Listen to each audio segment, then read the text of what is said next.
The presidential assault on the judiciary, a co-equal branch of government, has already stoked fears among some of a constitutional crisis. The new chapter appeared to come after the DOJ had a noon deadline to answer some key questions regarding hundreds of migrants deported to El Salvador over the weekend. They missed that deadline, and the information they eventually did provide to U.S. District Judge James Boasberg was deemed, quote, woefully insufficient.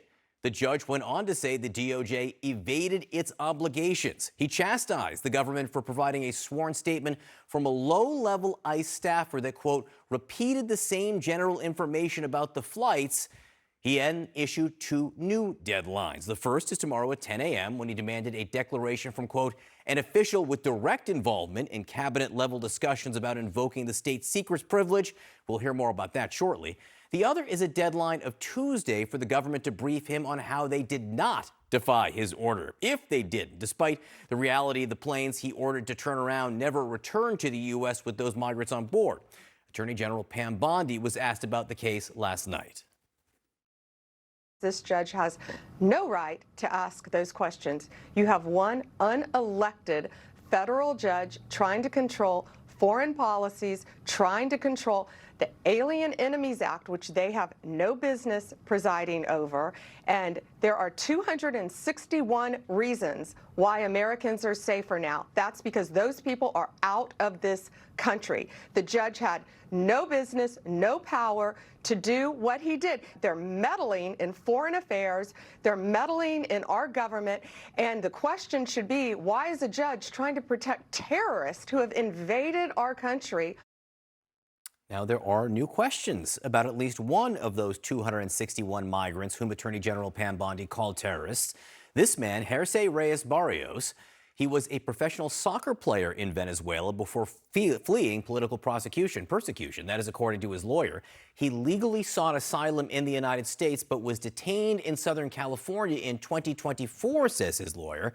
In a court statement, his lawyer also said the Department of Homeland Security alleged this tattoo on his left forearm shows he's a member of a notorious Venezuelan gang. Now, it is hard to make it out, but she says it's a soccer ball topped with a crown to represent his favorite soccer team, Real Madrid. On Saturday, he was deported by plane, according to his lawyer, along with hundreds of others, and taken to El Salvador's infamous terrorism confinement center, which can hold up to 40,000 inmates in pretty draconian conditions. No one has heard from him since. Now, CNN has reached out to DHS for comment, but have yet to hear back.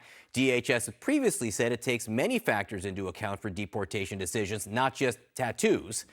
Back to the attacks by President Trump on Judge Boasberg earlier this week. The president called for him to be impeached, which led to that rare but swift rebuke from Chief Justice John Roberts, who released a statement that read in part, quote, for more than 2 centuries, it has been established that impeachment is not an appropriate response to disagreement concerning a judicial decision.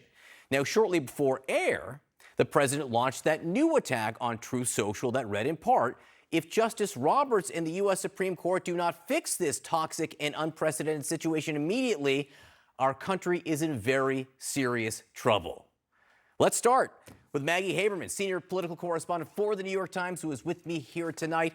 Where is this headed, do you think? What does your reporting tell you about where the president wants this to go? So a couple of things, John.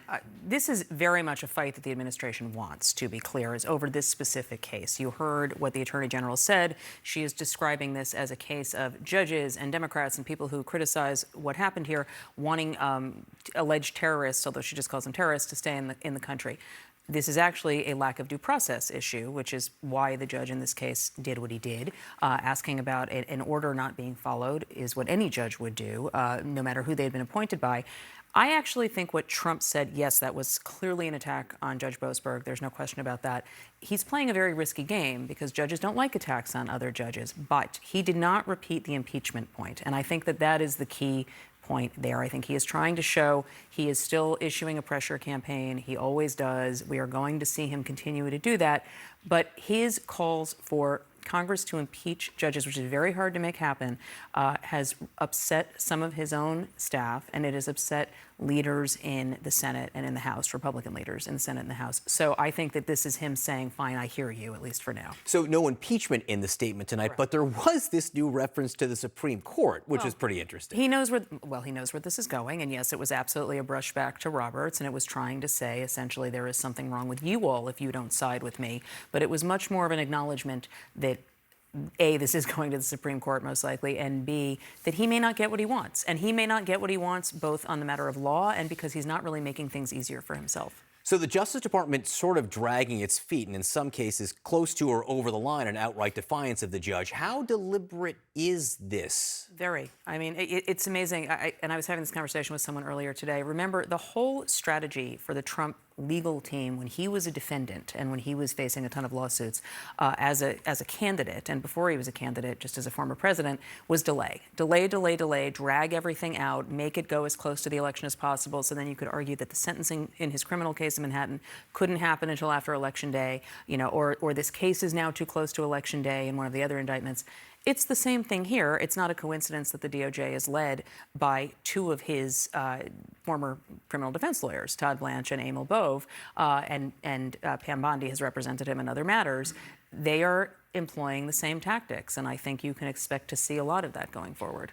Maggie, if you will stick around, we're not done with you just yet. We want to bring in your colleague, though, New York Times, Devlin Barrett, who has a new report on the 18th century law that the Trump administration has been using for some of these deportations and how officials may attempt to use it again in a new controversial way. Devlin, great to see you. Can you walk us through your reporting here, what you've learned? Right. So the Alien Enemies Act was designed for wartime. And one of the things that has happened in American history is it's been used to go into people's homes without a warrant. What I'm told is that the Trump administration has decided that basically by invoking that law, they now have the authority to do that if they choose to. That's a very sharp curtailment of the Fourth Amendment. It's a basic part of the Bill of Rights that you need a warrant from a court to go into someone's home.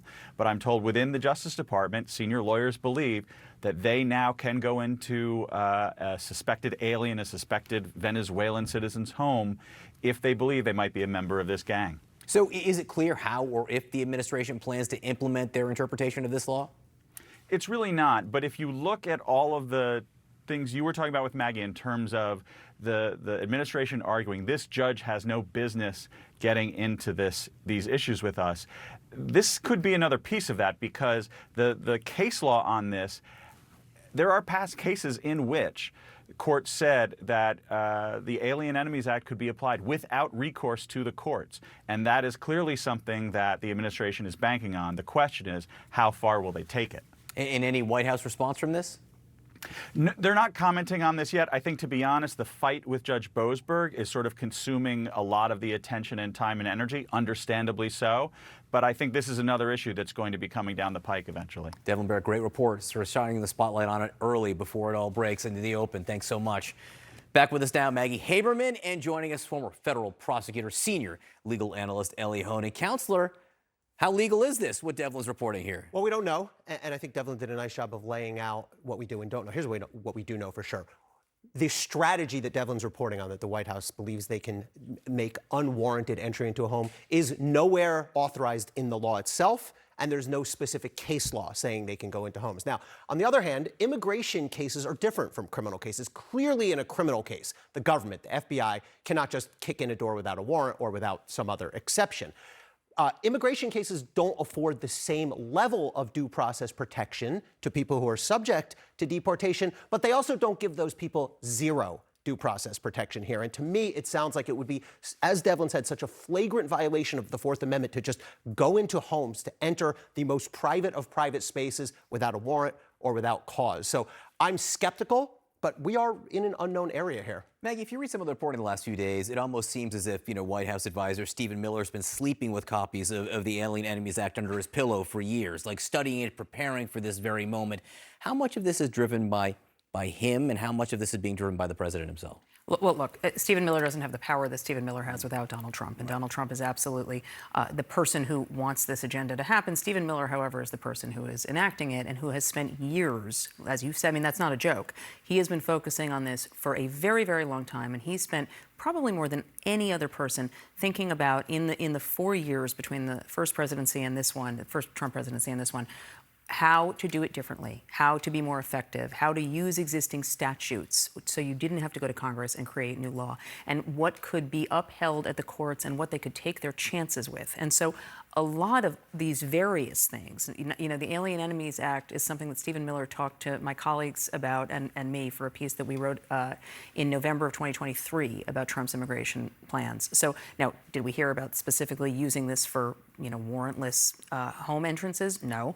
But clearly this administration is testing what they can do. Chad Mizell, the chief of staff at the DOJ, is a very close Stephen Miller ally. So all of these things work together.